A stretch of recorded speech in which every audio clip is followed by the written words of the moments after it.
ကိုစီမှာဖုန်းတွေပါဝါဘန့်တွေတက်ပလက်တွေအဲ့ဒီအရာတွေအားလုံးအားသွင်းဖို့အတွက်ကိုအားသွင်းတဲ့ဒပရာတုံးကဒီ drive တွေကိုတစ်ခါတည်းသွင်းဖို့အတွက်မလုံလောက်ဘူးမို့လားအဲ့လိုမလုံလောက်ဘူးဆိုလို့ရှိရင်ဒီမှာကြည့်တမျိုးရဲနဲ့အကုန်လုံးတပြိုင်တည်းအားသွင်းလို့ရမယ်ဒါဒပရာတုံးဒီမှာသူက65 watt ပါတယ်ဗျာအဲ့ဒီအတွက်အားသွင်းဖို့အတွက်ကိုအဲ့ဒီ drive ၄ခုလောက်ကိုတပြိုင်တည်းအားသွင်းဖို့အတွက်ကိုလုံလောက်တယ်ဗျာအားသွင်းလို့ရှိရင်လည်းသူကဖတ်ချက်ခြင်းပုံစံမျိုးနဲ့အားဖြည့်ပေးတဲ့အတွက်ကြောင့်မို့လို့လုံးဝမိုက်တယ်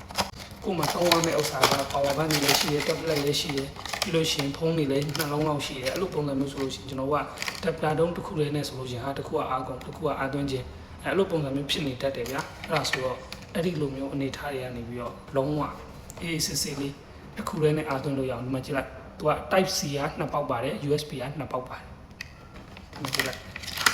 item လည်းအရင်ကြီးနေတာမျိုးမဟုတ်ဘူးလုံးဝ quality high quality အနေထားမျိုးနဲ့ဒီမှာကြည့်လိုက် type C 2ပေါက်ပါတယ် USB 2ပေါက်ပါတယ်အဲ့ဒီအတွက်ကိုမှအနည်းဆုံး drive 4ခုလောက်ကိုအားကောင်းကောင်းသွင်းလို့ရမယ်သူကကြိုးလေးလည်းထည့်ပေးထားသေးတယ်ဒီမှာကြိုးရဲ့ထူးခြားချက်လေးတစ်ချက်ပြအောင်ဒီမှာနော်ဒီမှာ IC ဒီမှာဒါဆိုလို့ရှိရင် iPhone ကောင်းပေါ့နော် iPhone ရင်တော့က iOS ကောင်းကိုကျွန်တော်ဒီမှာတွန်းလို့ရတယ်အဲ့တော့မှဒီလိုရွှေ့ပြီးတော့ Type C ကနေ Type C လေးပြောင်းလို့ရတယ်ပြီးရင်ဒီမှာကြည့်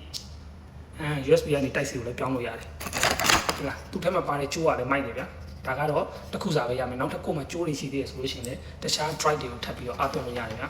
လုံးဝကွတ်တယ်ဒီမှာကြည့်ကြိုးနဲ့သူ့ရဲ့ adapter တုံးနဲ့သူ့မှာပါတဲ့ cable ပေါက်တွေကလုံးဝမိုက်တယ်လမ်းတယ်ဒီမှာ65 watt နဲ့နော် charging သွင်းဖို့အတွက်ကိုတိုက်ပတ်နေရဆိုရင်တော့ဒီမှာ adapter တုံးတစ်ခုတည်းနဲ့ကိုယ့်ရဲ့ drive တွေကို၄ခုလောက်ထိအားသွင်းလို့ရမယ်။တော့မှ share. Okay.